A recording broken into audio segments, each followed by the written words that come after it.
राष्ट्र सर्वप्रथम राष्ट्र सर्वप्रथम राष्ट्र सर्वप्रथम राष्ट्र सर्वप्रथम। यूपी के हाथरस में हुए हादसे को लेकर कांग्रेस नेता गौरव गोगोई ने मीडिया से बात करते हुए कहा कि इस हादसे में 100 से ज्यादा लोगों की मृत्यु हुई है।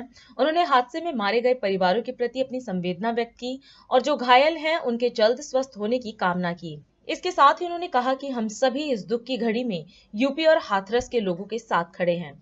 सबसे पहले शोक जताने के लिए जो हाथरस में लगभग 100 से ज़्यादा लोगों की मृत्यु हुई है, हम उनके परिवारों के प्रति, उनके सज्जनों के प्रति अपनी संवेदना जताते हैं और आशा करते हैं कि जो घायल है वो जल्द से जल्द उनका इलाज हो, वो स्वस्थ हों और हम सभी इस वक्त यूपी और हाथरस के लोगों के साथ उनके दुख के घड़ी में उनके साथ खड़े हैं।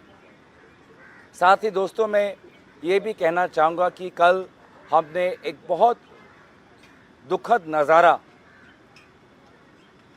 सदन के अंदर देखा। कांग्रेस पार्टी की मांग और विशेष रूप से आदरणीय राहुल गांधी जी की मांग ये थी कि इस 18वीं लोकसभा सत्र में राष्ट्रपति अभिभाषण पर मणिपुर के दोनों सांसद अपनी बात रखें।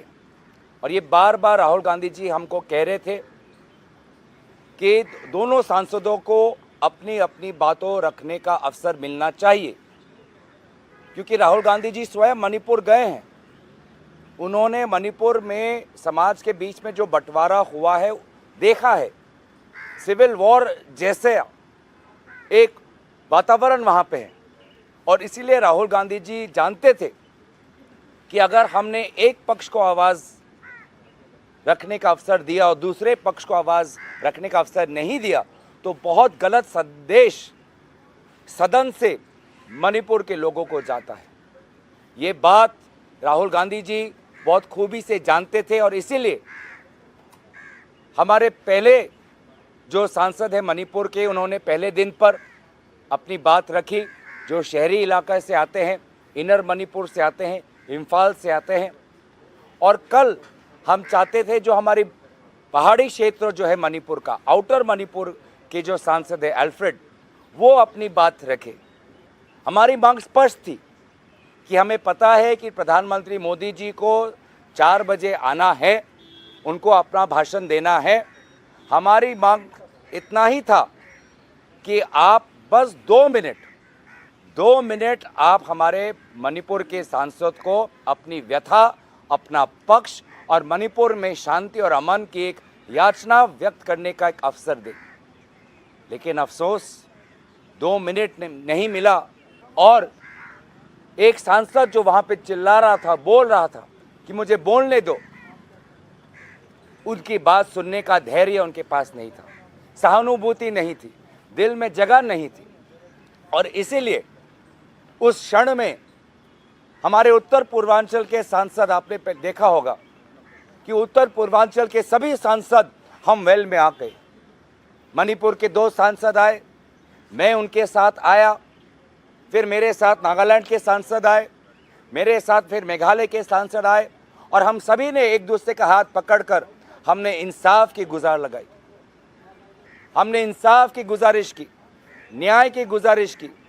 मणिपुर को न्याय दो, मणिपुर की आवाज़ सुनो। हम जो उत्तर पूर्वांचल के सारे सांसद हम आ गए और उसके पश्चात मैं धन्यवाद करना चाहूँगा कि हमारे इंडिया अलायंस के सांसद देश के हर कोने से, उत्तर से लेके पश्चिम तक, पश्चिम से लेके दक्षिण तक, देश के हर कोने का इंडिया अलायंस का सांसद उत्तर पूर्वांचल के सांसदों के समर्थन में सब हम वेल में आके हम सभी ने नारा लगाया, मणिपुर भारत का एक हिस्सा है, मणिपुर को न्याय दो, मणिपुर को इंसाफ दो। मैं दोबारा आभार प्रकट करता हूं राहुल गांधी जी का, जो पहले दिन से संवेदनशील थे, पहले दिन से वो चाहते थे कि दोनों अपना पक्ष रखें।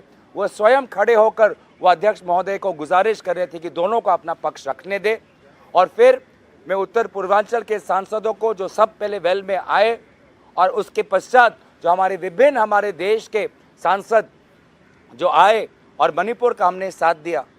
मैं सबको आभार प्रकट करता हूं, क्योंकि हमने इंडिया अलायंस ने हमने एक संदेश दिया कि मणिपुर भारत का अंग है और मणिपुर में जो अत्याचार हुआ है महिलाओं पर, युवाओं पर, छात्रों पर, बुजुर्गों पर, वो अत्याचारों को हम भूले नहीं हैं और उनके हक की लड़ाई हम लड़ते रहेंगे। मैं बस इतना ही बात कहना चाहता था। राष्ट्र सर्वप्रथम, राष्ट्र सर्वप्रथम, राष्ट्र सर्वप्रथम, राष्ट्र सर्वप्रथम।